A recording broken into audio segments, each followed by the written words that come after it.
This is In the News in VOA Special English. A federal judge in the United States says the terrorist surveillance program violates the Constitution. This is the first such ruling against the secret program approved by President Bush. The National Security Agency established the program after the attacks on the United States on September 11, 2001. The program lets the agency monitor the international calls and email of individuals in the United States without the need for a court order. The Justice Department is moving quickly to appeal the ruling by Judge Anna Diggs Taylor in Detroit, Michigan. Her order Thursday to stop the program will not be enforced at least until she hears arguments on September 7th. The American Civil Liberties Union brought the case in January for a group including reporters, researchers, and criminal defense lawyers. They say the program interferes with their work and violates free speech and privacy rights. Judge Taylor agreed. She suggested that the president acted like a king and violated the separation of powers in the Constitution. The judge is a former civil rights worker. President Jimmy Carter appointed her to the court in 1979.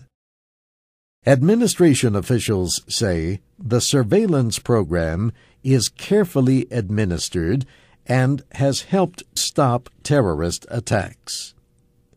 On Friday, President Bush condemned the ruling. He said those who praise it do not understand the nature of the world in which we now live. The ruling came as anti-terrorism officials continued to investigate a reported plot to bomb flights from Britain to the United States. British police said last week that they had prevented a plan to carry liquid explosives onto airplanes. More than 20 suspects have been arrested in Britain. Pakistan holds several others. A British judge this week gave police several more days to question 23 suspects without criminal charges. The judge said 2 suspects could be held until Monday and the others until Wednesday. Police could ask to keep the suspects longer. A new anti-terrorism law in Britain gives police more time to hold people without charges, up to 28 days. Britain strengthened its laws after the bombings last year in the London transport system. Some people say Muslim communities are being unfairly targeted under the new measures.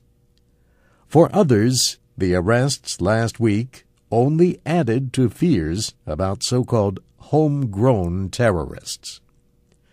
Airports in Britain and the United States increased security measures.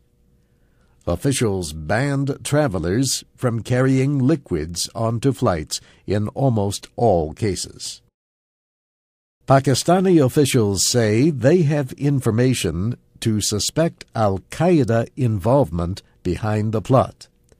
They have suggested that it was timed to mark the 5th anniversary of the September 11th attacks.